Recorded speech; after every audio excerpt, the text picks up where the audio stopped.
Hi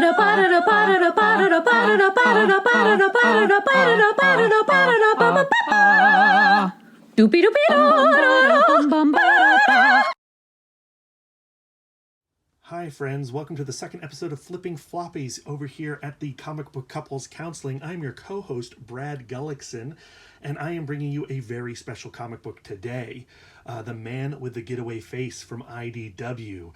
It is an adaptation of the Richard Stark novel done by Darwyn Cooke, who is without a doubt my all-time favorite cartoonist. We are recording this actually on the 4th anniversary of his passing. He was only 53 years old, and we lost the man way too soon. When folks talk about him and celebrate him and champion him, they often talk about his work on Justice League The New Frontier, which is probably my favorite work of his. I think it is a phenomenal, titanic look at those classic iconic characters told through a very specific lens. If you have not read it, you should seek it out. It is a blind buy without a doubt. If you have read it and you have not even seen the adaptation that DC Universe did not too long ago, I would recommend checking that out too, because I think it's one of the better animated sequences as well. But after people talk about Justice League The New Frontier, the second work that they usually bring up, if it's not Catwoman, his collaboration with Ed Brubaker, it is his adaptations of the Richard Stark novels, which began with this one here, The Hunter. And what I like about this is The Hunter is like a compact, squat little trade paperback, and it's nice to give a scale to how massive this special issue is here of The Man with the Getaway Face. Parker the Hunter is an adaptation of the Richard Stark novel of the same name, and it is like an utterly brilliant series. Richard Stark was the pseudonym for Donald E. Westlake, and when he was feeling a little extra mean and he wanted to get brutal, he would adopt the Richard Stark persona and write Parker stories. They have an extra added bit of kick that is sometimes missing from Donald Westlake's more whimsical crime stories. I absolutely recommend reading the entire run. I've done so. It's literally one of my favorite things on the planet, right here next to the adaptations from Darwyn Cooke. So originally, the plan was for Darwyn Cooke to adapt the first 4 Parker novels. Those are The Hunter, The Man with the Getaway Face, The Outfit, and The Mourner. But as Cooke explains in his introduction here to The Man with the Getaway Face, the longer he thought about it and talked with his editor about the series, he was eager to get to some of his favorite Parker novels, being The Score and Slayground. And Butcher's Moon, which sadly he was never able to adapt.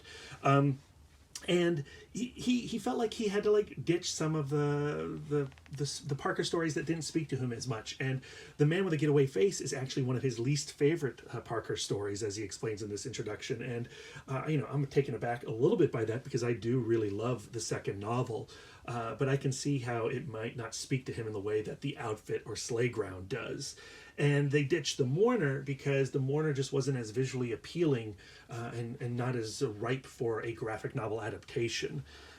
So, yeah, we had to get rid of it. The important thing about The Man with the Getaway Face, though, is that after the events of The Hunter, Parker needs a facelift, and he has his entire face rearranged so that his enemies cannot find him, so that the crime syndicate cannot find him. And that little tidbit needed to be told.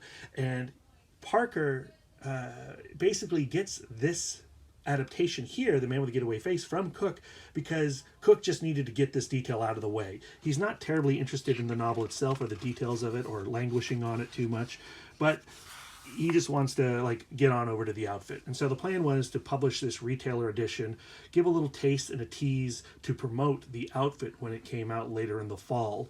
And it does a great job of doing that perfectly. And it's a lot of setup. He goes through the process. He gets the bandages taken off. He's got a new face. He's running low on a little money. The cash that he got back from the Hunter is not going to, it's not the big boodle. It's not the one last score. He's not that kind of criminal. He's a guy who goes from heist to heist, and so he's already on the lookout for a new heist. And he hears word that there is an armored car that is easy pickings at this small town. and he gets a little gang together, and they start plotting that series. I love how, with the adaptations, Cooke is clearly in love with Parker's dialogue and with Stark's writing, and a lot of it is maintained in the adaptation. These are chunks that are taken right out of the book. Cooke knew what was great and what was good, and he knew not to fiddle with it or to ditch it. And I like this little bit here, like Parker laid out the plan, and then he gives all the steps to the plan, and then he's like, here's what we're gonna do, see? And as the book goes along and they start to kick off the heist, naturally things are not going to go well for our friend Parker, right? But Cooke really lets the story play out, and it becomes almost a wordless tale for the latter half of The Man with a Getaway Face. And you just have to soak up the action. And what I love about wordless comics is, for me, an English major who is obsessed with the written word, it forces me to really pay attention to the sequential storytelling on hand from Cooke. And, you have to force yourself to slow down, pay attention, look at what the story is being told via words, via pictures, sorry, and just absorb it in and appreciate it. And I like, for as much disdain as Cooke had for The Man with a Getaway Face, in this short single issue, he really, really does a number on the story and pays a lot of respect to the story. And you could not gather in any way from reading this comic that he does not like The Man with a Getaway Face, other than the fact that it is a very brief story and gets told rather quickly. But there you have it. That's the end of the issue. And it comes with this really glorious ad. New for $62. Get Parker on the iPhone. The Hunter, available now on iPads, iTunes, and through your favorite bookseller. So thank you, Mr. Cooke, for delivering one of the great comic book adaptations. If you have not read The Hunter, I've spoiled the fact that, yes, he gets a new face. But other than that, I haven't spoiled much.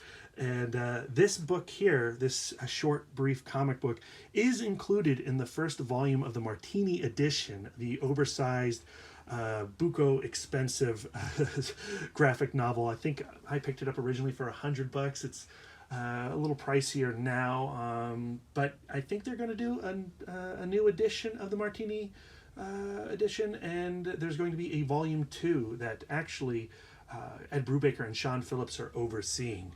Maybe at some point I will put that under the lens and we will go through the Martini edition. But this is something that doesn't get talked about enough. This really cool promo comic that is crucial to the story of Parker. And so if you've skipped it because you've only read The Hunter and The Outfit, be sure to grab this as well. So that's going to do it for me. How am I doing on these things? Let me know. Put your comments below. Tell me what you want to see next. And I appreciate it. Thank you, guys. And be sure to follow the lovely lady Lisa over at Twitter and Instagram at Sidewalk Siren. You can find me on all social medias at Mouthwork. You can follow the podcast at CBCC Podcast. And please subscribe, share, do all those things. Hit the bell icon. That's a thing. I'm just getting used to YouTube. I'm enjoying it. I'm a little nervous. I'm a little nervous doing these videos because I want it to be good, and I want to give a lot of respect to Darwyn Cooke, and I should just shut up and let it go. Send an email to cbccpodcast@gmail.com, and until next time, guys, take care.